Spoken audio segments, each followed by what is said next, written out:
Olá, irmãos. Estamos aqui para gravar mais um vídeo e eu queria convidar você a abrir sua Bíblia no livro de Gênesis, capítulo 22, dos versículos 20 a 24. Gênesis 22, versículos 20 a 24. A princípio você pode ficar assustado porque um texto como esse, tá? Então o texto ele é bastante sugestivo em relação àquilo que nós pretendemos trazer como ensinamento principal dessa breve palavra que iremos trazer aqui hoje. De antemão, espero que todos vocês estejam bem, estejam se cuidando diante dessa pandemia e estamos à disposição no que precisarem, qualquer necessidade, nós estamos prontos para atendê-los via chamada de vídeo, ligação, tá bom? Apesar da distância, nós queremos estar perto e estamos perto também em oração, orando por cada família da igreja. Então, o texto de Gênesis 22, versículos 20 a 24, diz o seguinte: Passadas essas coisas, foram dizer a Abraão que Milca também tinha dado à luz filhos a Naor, irmão de Abraão, Uz, o primogênito, Buz, seu irmão, Quemuel, o pai de Arã, Quésede, Azo, Pildas, Gidlaf e Betuel. Betuel gerou Rebeca. Milca deu esses 8 filhos a Naor, irmão de Abraão.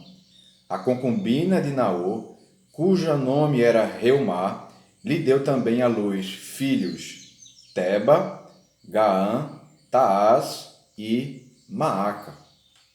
Por que esse texto, esses versículos aqui, estão localizados aqui? E será que esses textos, esses versículos, na verdade, que mais parecem uma genealogia, isso aqui não é uma genealogia, mas lembra muito, né? A genealogia, quando você pega a primeira Crônicas, os 9 primeiros capítulos, quando você começa a abrir o Evangelho de Mateus, capítulo 1, são genealogias. Mas qual o ensinamento que esse texto ele pode nos trazer? Primeira coisa que devemos afirmar é que esse texto ele traz sim ensinamentos. Porque se não trouxesse ensinamentos, se eles não fossem de utilidade, eles não estariam registrados na Bíblia. E como bem sabemos, na verdade estamos até careca de saber, mas é sempre bom relembrarmos. Eu sempre digo, muitas das coisas que nós estudamos não é muitas vezes porque nós não sabemos, mas porque precisamos ser constantemente relembrados. A Bíblia fala acerca dela mesma que todo o seu conteúdo tem utilidade. É o que diz 2 Timóteo, capítulo 3, versículos 16. E esse texto aqui, ele está localizado entre o início do capítulo 22 e o capítulo 23. Mas o que é que isto significa? Isso significa, vamos falar primeiramente do capítulo 22. O capítulo 22 é um dos textos mais belos, mais fantásticos aqui no livro de Gênesis, né?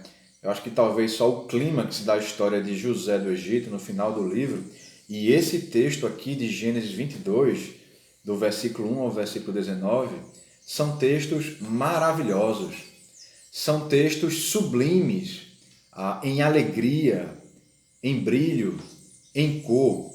O que acontece aqui no início do capítulo 22?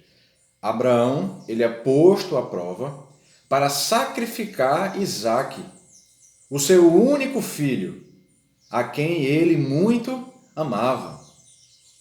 E nesse teste de obediência que foi colocado a Abraão, Abraão não titubeou e de antemão se propôs a sacrificar o seu filho Isaque.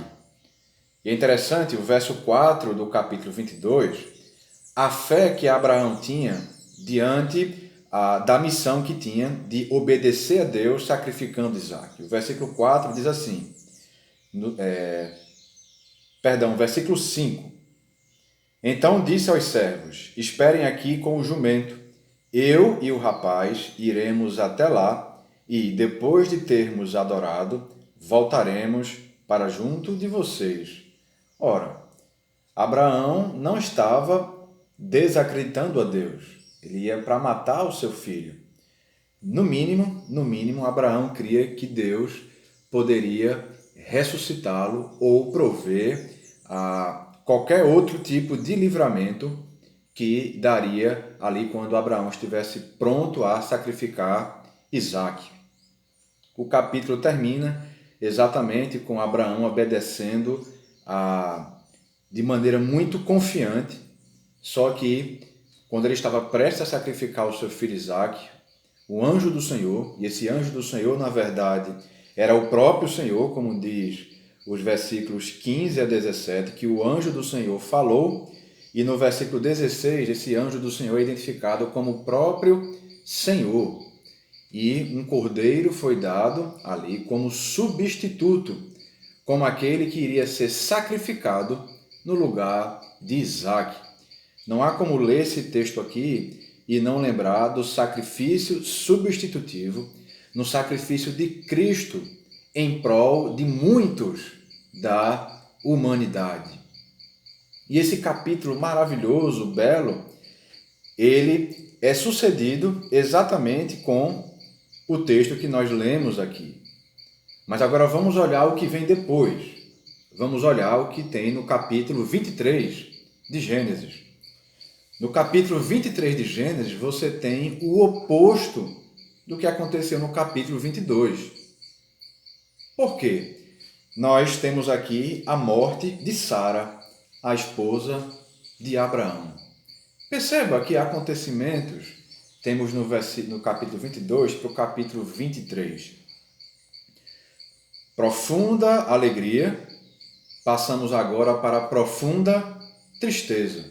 Certo. Mas o que tudo isso tem a ver com o nosso texto lido aqui? Tudo isso tem a ver porque Moisés, como um grande escritor, Moisés foi criado na corte egípcia, ele passou 40 anos no Egito. Era um homem muito hábil, era um homem muito capaz, muito letrado, muito culto, um grande escritor. Mas o escritor aqui último, na verdade, não foi Moisés, mas o escritor último aqui foi o Espírito Santo. Foi o próprio Deus que inspirou Moisés para que Moisés pudesse escrever isso aqui. Então isso, na verdade, é um recurso literário que era comum se usar, e Moisés usou aqui, um texto de transição para mostrar um acontecimento muito alegre para um acontecimento muito triste. Então perceba que nem mesmo um texto desse, com os seus recursos humanos à disposição, como um recurso literário, ele não está aqui em vão. Ele está aqui para cumprir de uma transição, de um momento de grande alegria para um momento de grande tristeza. Era como se Moisés, e em última instância o próprio Deus, quisesse preparar os corações dos leitores primários de Gênesis, e também nós, que somos os destinatários secundários do livro de Gênesis, para que a gente não tivesse um impacto tão forte. E uma lição aprendemos aqui também, é que nas nossas vidas nós temos momentos altos e temos momentos baixos. Isso aqui está exemplificado. Capítulo 22, logo em seguida, capítulo 23, nós temos um episódio triste. Mas em tudo isso, nós podemos contar com o cuidado do Senhor. Ora, se o Senhor teve o cuidado em nos preparar meramente para uma leitura, que nós não viéssemos a ter um choque, será que o Senhor ele tem estado indiferente a tudo que tem acontecido? Será que o Senhor tem estado indiferente a todo o estado de calamidade pública que vivemos? As perspectivas humanas, muitos aí fazem um quadro muito negro, um quadro muito ruim. Bem, nós podemos focar nisso, mas devemos, de maneira correta, não focar nisso. Devemos levar em conta, mas devemos focar no Deus que cuida de cada detalhe das nossas vidas. Não há nada no mundo, não há nada nas nossas vidas que o Senhor, Ele não esteja cuidando de absolutamente tudo. Esse texto aqui não está por acaso. Outro motivo que esse texto também não está por acaso, ele está mostrando aqui o valor da família, que Deus ele cumpre os seus propósitos através da família. Lembra quando tudo foi criado, Gênesis 1 e Gênesis 2. A própria criação do homem se confunde, é entrelaçada, está permeada junto com a criação da própria família. Porque o propósito de Deus de revelar a sua glória para ser glorificado, esse propósito Deus escolheu fazer primeiramente, prioritariamente, através da família. E onde é que está a família aqui? Em Gênesis 22, versículos 20 a 24.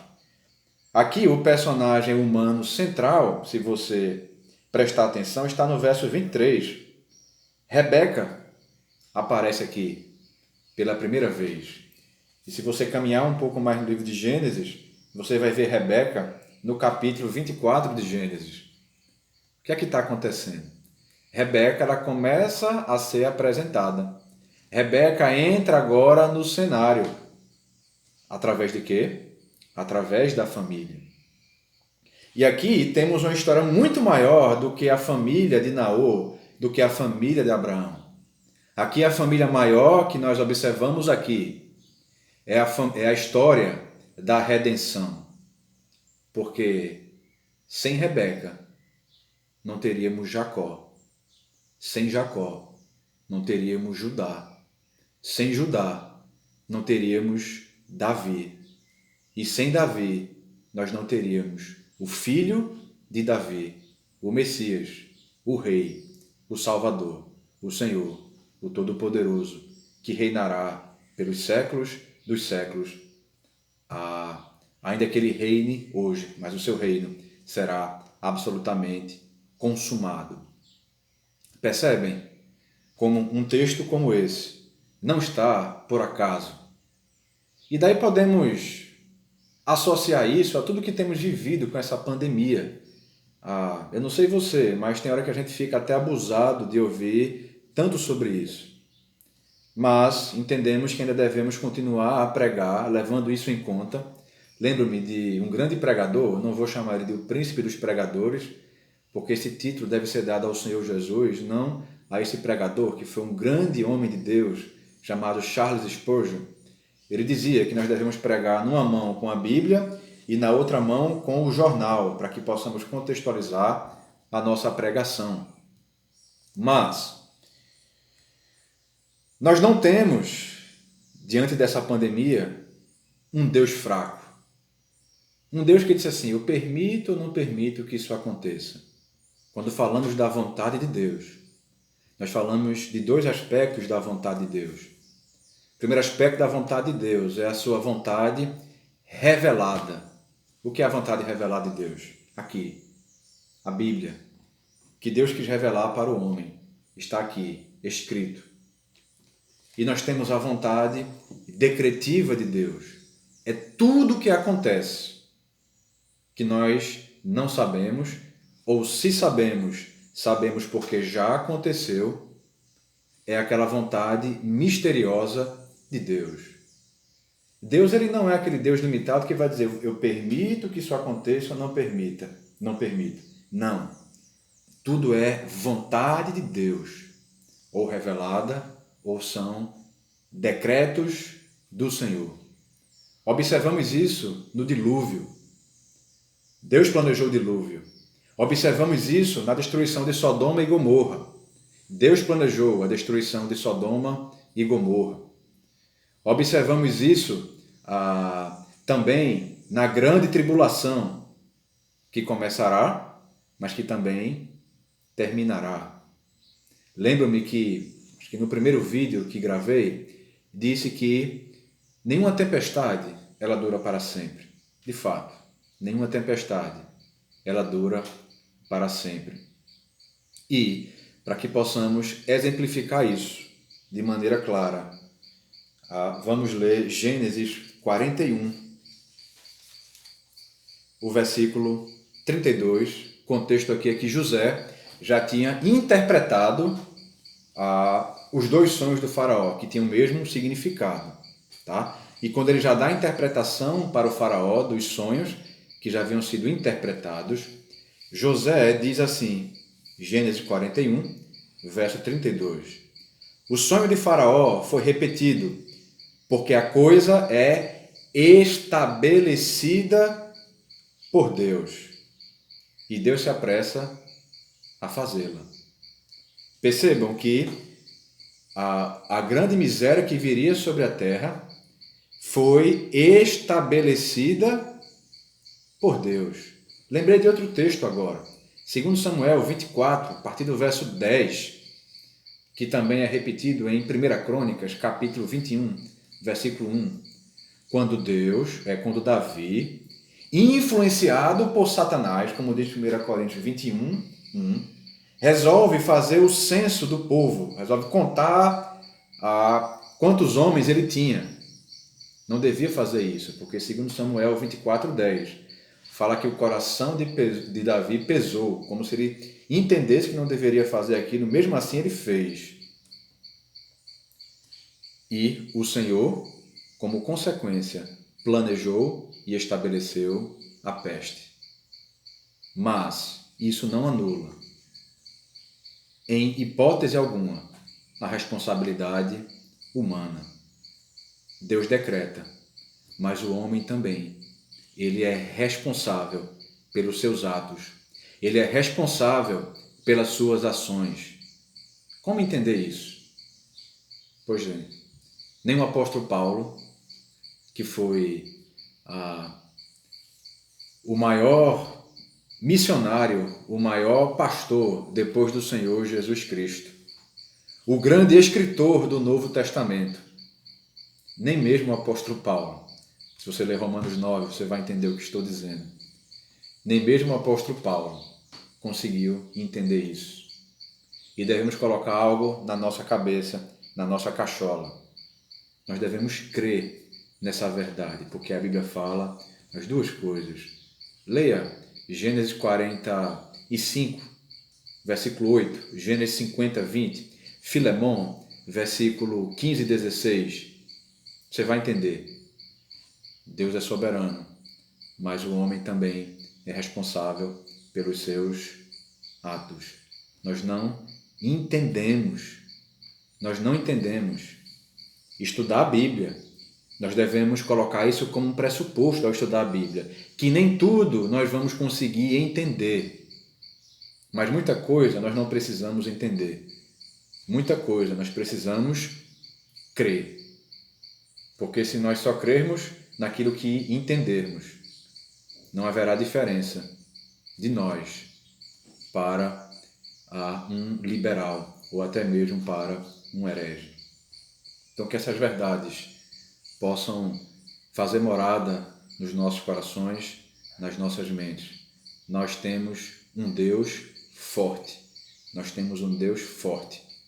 Que tudo acontece conforme a sua vontade, que nada é por acaso e a vontade dele ou ele revela ou ele decreta. O nosso Deus não é fraco, mas o nosso Deus, ele é forte.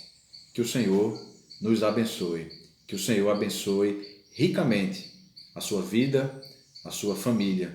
Que o Senhor abençoe a nossa amada igreja, Igreja Batista Central de Tracunhaém, que não fica na Praça Otaviano Costa, que você viu o último vídeo, você vai entender, mas fica na Praça Costa Azevedo.